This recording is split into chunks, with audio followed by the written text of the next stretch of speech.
গাজীপুরে কিছু লোককে দেখলাম আন্দোলন করছে সোশ্যাল মিডিয়াতে। তো কিছু শ্রমিক আন্দোলন করছে বেতন না পেয়ে বা অধিকার বঞ্চিত হয়ে। পুলিশ তাদেরকে বেতন পেতে সাহায্য করে নাই, রাজনৈতিক দল নেতারা তাদের বেতন পেতে সাহায্য করে নাই, বরঞ্চ বেতন না পাওয়া আন্দোলনরত শ্রমিকদের উপর কিছু লোক মারধর করছে, আঘাত করছে। কিছু পুলিশ এসে কিছু শ্রমিককে গ্রেফতার করে ধরে নিয়ে যাচ্ছে, এরকম সোশ্যাল মিডিয়াতে ফটো বা ভিডিও দেখা যাচ্ছে।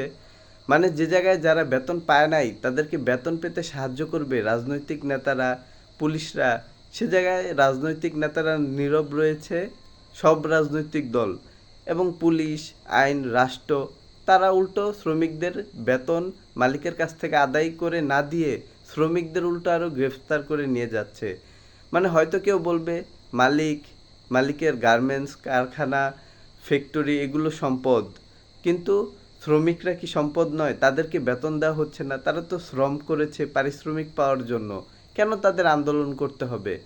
তারা পরিবার চালায়, দেশের অর্থনীতি শক্তিশালী করে তারা সেই বেতনের টাকা থেকে। তো তাদের বেতন না দিলে তাদের পরিবার তো পঙ্গু হয়েই যাবে, ভবিষ্যৎ বলতে যা বোঝানো হয়। দেশের অর্থনীতিও তো খারাপ হয়ে যাবে। আজকে একটা মালিক যদি বেতন না দিয়ে পার পেয়ে যায় 1 মাস, 2 মাস, 3 মাস, 6 মাস, 1 বছর, বাকি মালিকরা কি করবে? গার্মেন্টসের মালিকরা বা বিভিন্ন ফ্যাক্টরি কারখানার মালিকরা।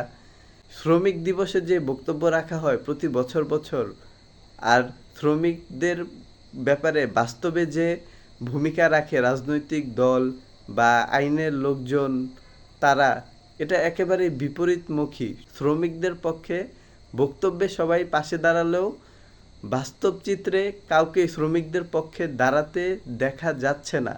আমি বলবো শ্রমিকদেরকে আপনারা তালিকা করে রাখুন কোন কোন রাজনৈতিক দল আপনাদের পক্ষে দাঁড়িয়েছে, কোন কোন রাজনৈতিক দল আপনাদের পক্ষে দাঁড়ায়নি। বরঞ্চ তারা সেই বড়লোক বা অর্থ সম্পদওয়ালা মালিক, ফ্যাক্টরি মালিক, গার্মেন্টসের মালিক, কারখানা মালিক, যারা আপনাদেরকে বেতন না দিয়ে মাসের পর মাস কাজ করানোর চিন্তা ভাবনা করে, তাদের পক্ষে দাঁড়িয়েছে নীরবে। যখন তারা শ্রমিক দিবসে আপনাদের পক্ষ নিয়ে বক্তব্য দিবে বা আপনাদেরকে নিয়ে রাজনীতি করার চেষ্টা করবে যে তারা শ্রমিক বান্ধব বা তারা সাধারণ মানুষের পরোপকারী এর রাজনৈতিক নেতা, তখন আপনাদের ধারা তাদের জবাব দেওয়া সহজ হবে। কারণ আপনারা কয়দিন আন্দোলন করেছেন আর কয়দিন কোন নেতা এসে আপনাদের সে আন্দোলনে আপনাদের প্রাপ্ত শ্রমের পারিশ্রমিক বেতন মালিকের কাছ থেকে আদায় করে নিতে সাহায্য করেছে, সেটা আপনাদের অবশ্যই মনে রাখতে হবে।